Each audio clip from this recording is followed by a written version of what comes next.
taxes. Meron tayong special task forces that can conduct audit when there is fraud. Meron pa tayong National Investigation Division or the Regional Investigation Division that can also conduct audit when there is fraud. So we will streamline this point as much as possible, limit the number of letters of authority that a particular taxpayer can that a particular taxpayer will be audited on. And then number 3 po is, yun nga po, I have directed the creation of a portal and we're working on it now where I can monitor near time the status of ongoing letters of authority. Actually, meron tayong sistema, yung ELAMs, where they're supposed to update the status of their letters of authority. But hindi ho masyadong updated yon. Kaya nagpa-submit tayo ng inventory sa lahat ng ating mga revenue district offices and regional directors and the units in the central office to submit an inventory of their pending audits. Yeah. Attorney Kim, this is related to the question. Yeah, to his answer. Yes, please. With the permission of Senator JB, Attorney Kim. Yeah, the ELAM system, and which was converted into because there's a computerization going on. You cannot issue a letter of authority if you don't go into that system. Eh? There's an accountable form. It's even pre-numbered. So if you cannot see it in the ELAM, then that letter of authority is void because it's issued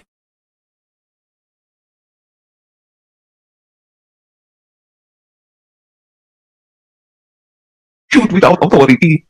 Kung yan sa LAM system, yung monitoring, kasi yan yung nag-i-issue ng letter of authority. Ngayon, kung hindi mo makita dyan sa system na yan, ibig sabihin, hindi tunay yung letter of authority na yan. So, mali yung what inventory? It's there. If it's not there, then it's void. Because if it's not there, then it's not there. It's because it's well, hindi valid. Yeah, because it's how you generate the letter of authority. So how do you check that? Madali lang, di ba? It's if this is the system and these are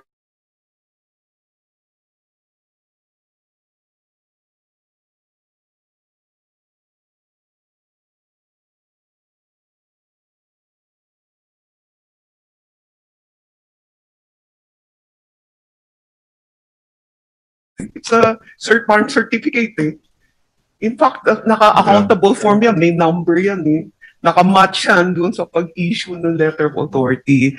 Now, my suggestion rin about the small business, you know, the tax code said if you have business that generate 3 million and below, you can go under the 8% taxation. Wala nang VAT, wala nang any other taxes except yung withholding, no? Kasi yung mga tax ng empleyado.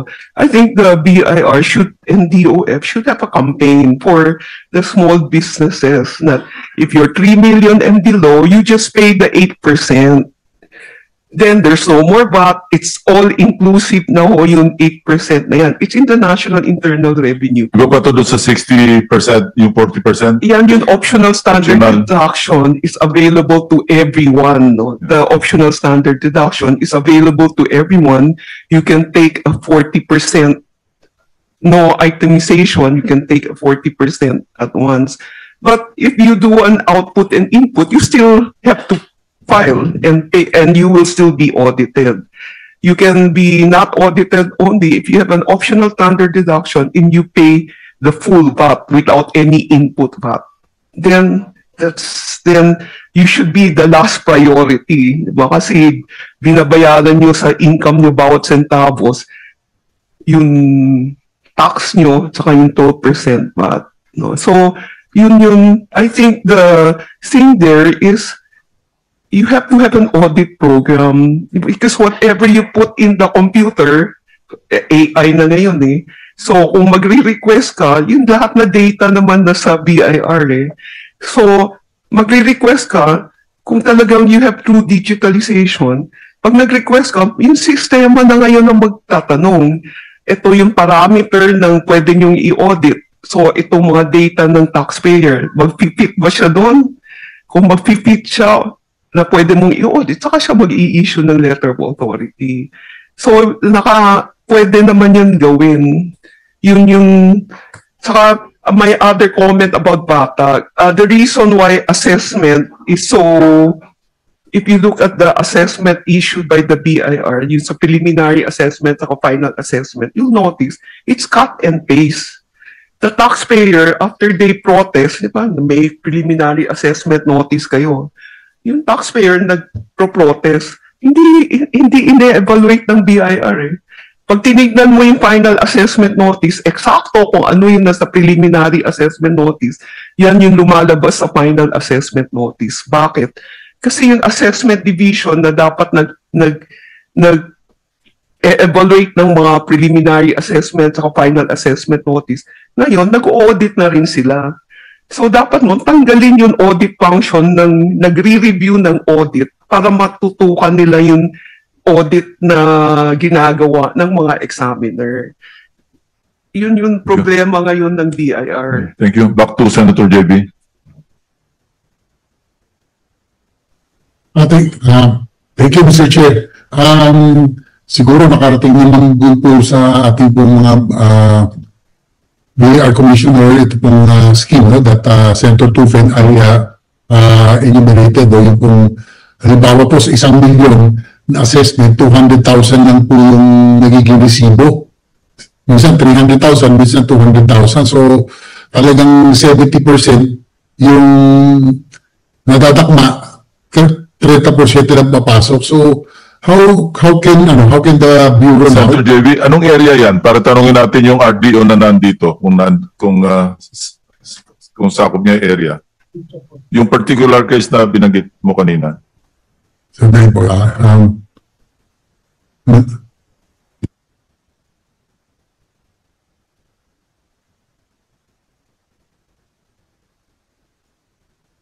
sa Bulacan po yata, Mr. Chair. Nandito ba yung Bulacan?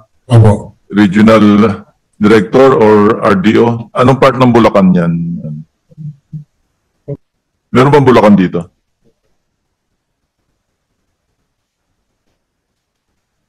Wala. Anyway, sige. Please continue, Senator JB. Ayun na po. May Bulacan ba rito? Bulacan na naman. With regard to the, Hindi, Gamaraba and Bulacan eh. Oh. magandang hapon po, sir. Magandang hapon po sa ating lahat po. Actually ho, with regard to RR5, it composed of Caloocan, Malabon, Nabotas, and Bulacan area po. With regard po to sa amin, ang covered lang po namin, sir, is the value-added tax po. Opo.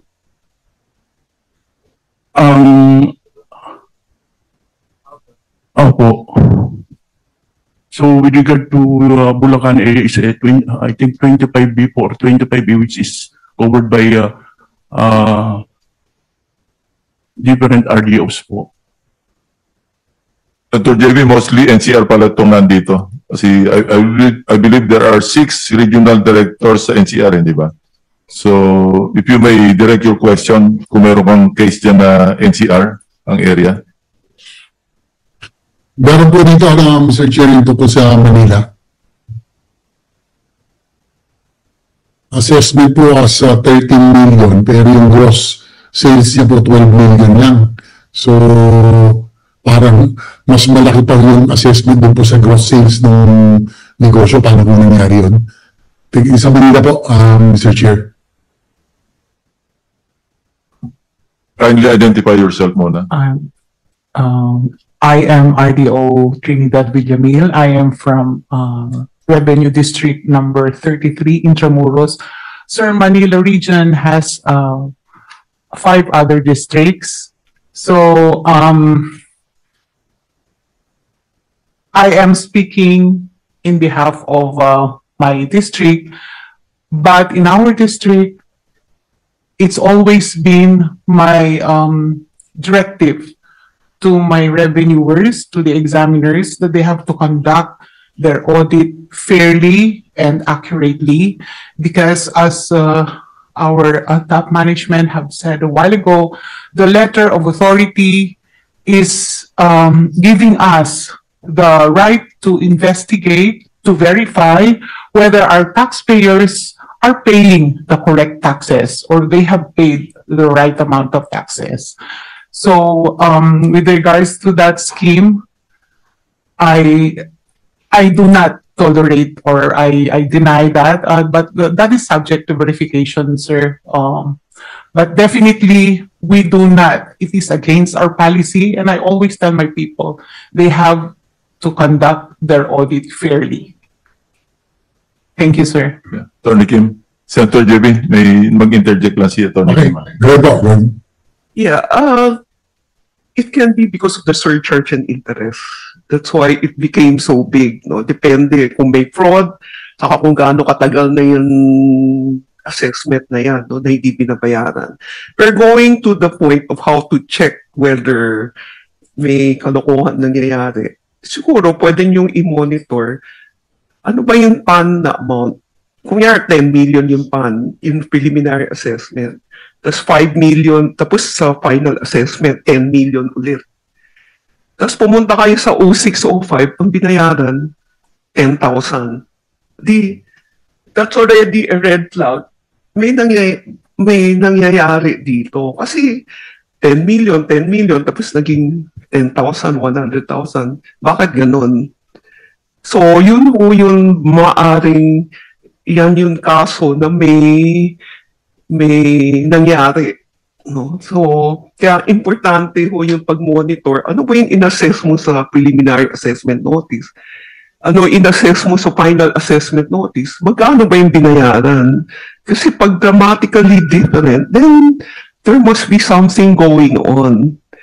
And then the other point, sir, that's precisely my point when I issued the audit program that you cannot audit a taxpayer 3 consecutive years because only, like Commissioner Lumagi said, only 0.2% of taxpayers are being audited.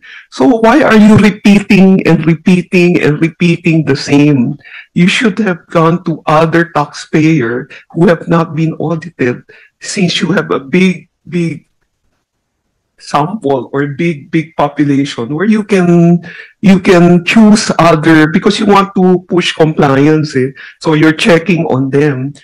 The question there is why are you always repeating the same taxpayer? Especially if you keep on repeating and the amount you're collecting is not significant. So that also points to a fact na may nangyayari. No?